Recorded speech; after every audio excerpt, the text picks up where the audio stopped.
Madame, mademoiselle, monsieur, bonjour et bienvenue dans ce magazine où nous poursuivons notre découverte de différentes émotions négatives qui nous traversent personnellement, mais qui traversent aussi le récit biblique. Et pour en parler, je suis heureux de retrouver Claude Lichtert, bibliste de formation et également responsable de l'équipe d'aumônerie des cliniques Saint-Luc à Bruxelles. Claude Lichtert, bonjour. Bonjour Philippe. Une autre émotion négative qui peut effectivement nous traverser, c'est la colère. Alors cette colère, elle est également fortement présente dans la Bible? Pas si fortement présente par rapport aux autres thématiques que nous avons déjà parcourues, mais la colère, elle peut être davantage définie comme un débordement. En fait, quand vous poussez une colère, quand je pousse une colère, je me laisse dépasser par les sentiments qui sont finalement, qui partent d'une conviction. Je suis blessé dans ma conviction, j'entre en colère contre une situation, une parole qui blesse ma conviction.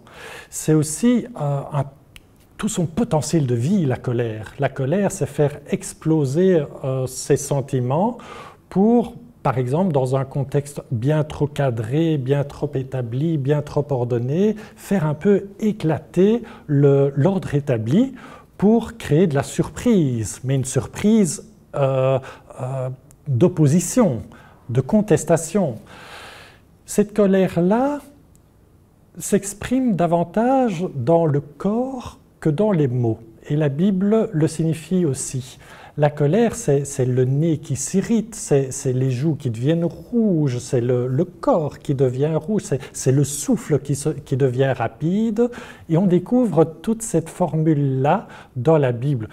Parce que la Bible, le concept de la colère, justement, c'est un concept et la Bible n'est pas conceptuelle. Elle raconte des situations, des relations. Donc, on pourrait se dire que c'est le corps qui devient discours à ce moment-là.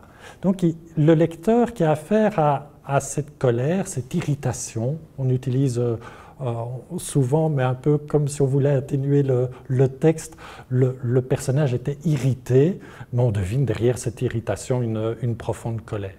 Le premier personnage à être particulièrement en colère dans le récit biblique, c'est Caïn. Caïn exprime sa colère et Dieu voit sa colère. Ça veut dire que Dieu ne se détourne pas de quelqu'un qui manifeste son opposition violente par rapport à une situation qu'il ne comprend pas. Et derrière la colère, il y a aussi de l'incompréhension, mais qu'on manifeste par son corps plutôt que par sa parole. Et Dieu réagit comment à ce moment-là?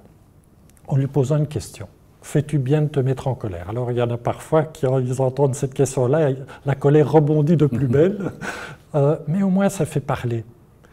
Et quand on parle à l'autre et quand on commence à construire un discours, la colère s'atténue. Parce que la parole prend le dessus sur la manifestation corporelle. Cette colère-là, on la retrouve dans d'autres récits, mais pas fréquemment dans le chef de Dieu aussi. Hein. Dieu peut se mettre en colère, on le retrouve dans l'Exode. Par exemple, par rapport à Moïse, il peut être parfois insatisfait de Moïse, quand Moïse dit « c'est peut-être pas moi qu'il faut choisir, il y a mieux que moi, je ne parle pas bien, je bredouille ». Donc Moïse, il accumule les scrupules. Je crois que Dieu n'apprécie pas trop l'être humain qui accumule les scrupules. Va voir quelqu'un d'autre, pas moi, fiche-moi la paix. Non. Là, Dieu se met en colère comme s'il avait envie de nous créer un électrochoc. Cette colère, on la rencontre aussi dans un autre récit de l'Exode qui est le récit du veau d'or. On voit vraiment la manifestation de colère de Moïse qui ne peut pas s'empêcher d'exprimer une déception radicale par rapport au peuple d'Israël qui veut un autre Dieu qu'un Dieu qui lui fait passer d'une terre d'esclavage à une terre de liberté. En fait, le peuple d'Israël veut s'installer. À un moment donné au désert, on est bien ainsi. On se fait un Dieu. Se faire un Dieu, c'est finalement savoir à qui on a affaire. Le veau d'or, on le fait soi-même, au moins on sait à qui on a affaire. Mais Dieu, le Dieu de l'Alliance, c'est toujours un Dieu qu'on doit découvrir, qu'on doit explorer, qu'on doit rechercher, il faut marcher avec lui. Ça demande plus de courage, de volonté. À un moment donné, par fatigue de cette recherche-là, eh bien, le peuple d'Israël veut s'installer dans une image bien précise et bien enfermante de Dieu. Et Dieu se met en colère.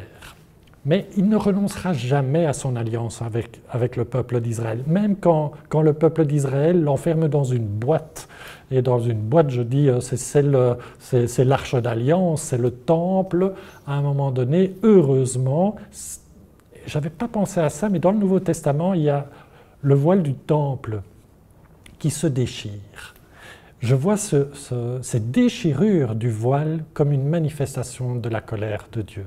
Dire, tu m'as enfermé tellement longtemps dans une boîte, l'arche, le temple.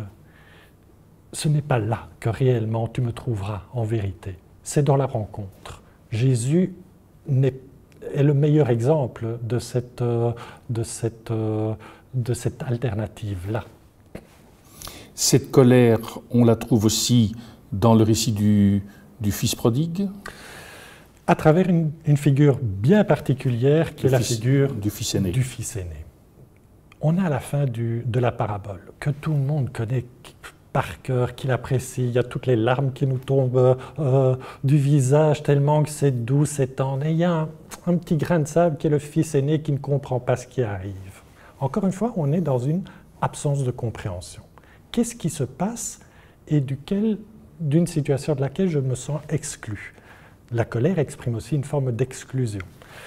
Et qu'est-ce qui se passe? Il travaille au champ, il travaille, hein, et tout se passe dans une certaine fébrilité en dehors de lui, avec le père, le fils cadet qui revient, qu'on retrouve, tout ça, dit le texte, avec des danses et des chants. Le texte original dit avec des symphonies. Tout est symphonie.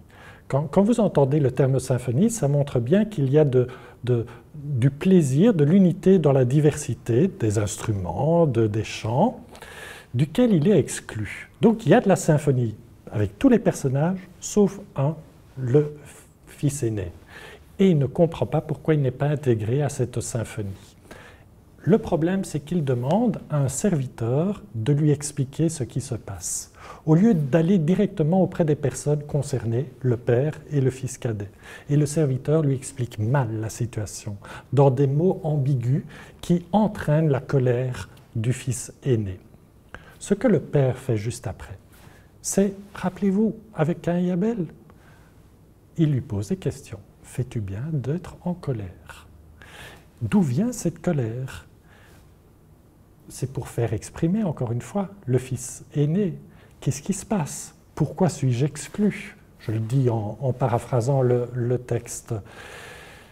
Et donc, ce récit du père miséricordieux, du fils prodigue, du frère frustré, enfin, vous pouvez utiliser de la mère absente, avec une analyse bien plus approfondie du récit, ce qui aide le lecteur à entrer dans le sentiment de colère de l'aîné. La parabole a été écrite pour que le lecteur puisse entrer dans les sentiments des différents personnages. Mais ce qui importe lorsqu'il y a colère, c'est d'avoir toujours ici un père, un Dieu, un autre proche, pas lointain comme le serviteur, proche, qui nous remettent sur le terrain de la parole, de l'interlocution, du dialogue. Et à ce moment-là, la colère s'apaise.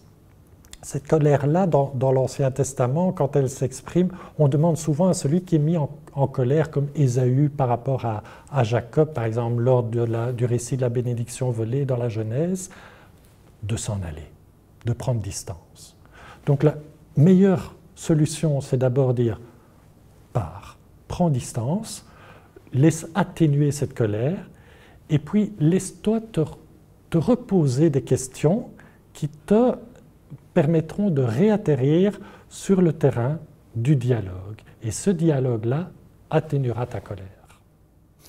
Je rappelle que vous avez dirigé la publication de ce livre paru chez l'Harmattan, la parabole du Fils prodigue, lecture plurielle, avec les contributions de Jean-François Grégoire, Beryl Koenner et Grégoire Nissens. Merci à vous et on vous retrouve alors pour une dernière émotion négative dans une prochaine émission. Nous arrivons au terme de celle-ci. Au nom de l'équipe qui l'a préparée, il ne me reste qu'à vous souhaiter une excellente journée. À très bientôt.